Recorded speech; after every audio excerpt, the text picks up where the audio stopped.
Tolosako udalak inauterietako karroza eta konpartsen lehiaketan izena emateko epea zabaldu du.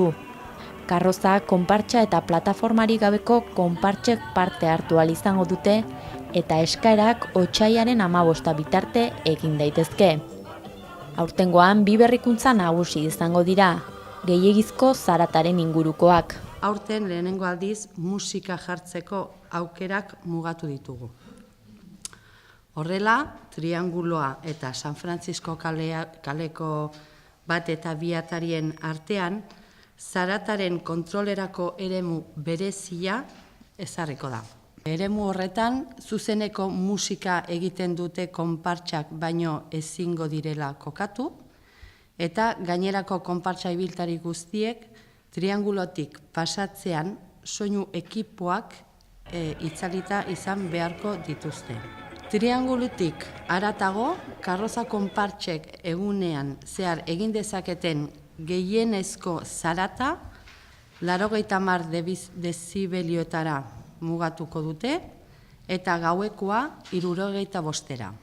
Iaz hasi izan ibilbidea luzatzen eta Rondilla kaletikan San Francisco kalea eta luzatu egiten zen Oria, Nafarroa etorbidea eta Foruen etorbidea.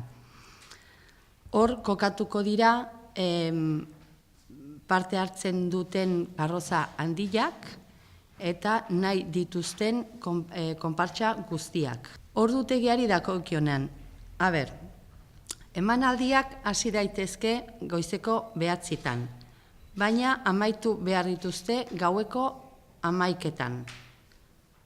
Emanaldirik ez dagoenean, volumena erdira jaitsi behar dute. Eta gaueko ordu batean, musika amaituko da. Ezin da, edari alkoholikoak agerian eraman eta sustatu, ez da konpartsak egiteko kotxeak erabili, konpartsek jaimak edo karpa txikiak ezin dituzte instalatu eta ezin da publizitaterik egin.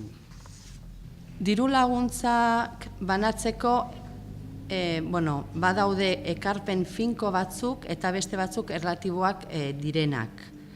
Finkoen artean badaude adibidez karrozen kasuan irteren kopurua eta konpartsen dago adibidez ze tamaina partaide kopurua, zuzeneko musika, antzeslana eta koreografia.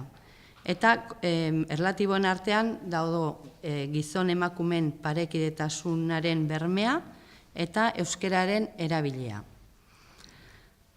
Irizpide hauen arabera zehaztuko da karroza konpartsa bakoitzak jaso beharko duen diru laguntza. Musika zuzenean egiten dutenak eta antzezlan bat aurkezten dutenak puntuazio handiagoa izango dute aurten. Izen emateak udate udaleko arreta zerbitzuan edo tolosa.eus web orriaren bitartez egin behar dira.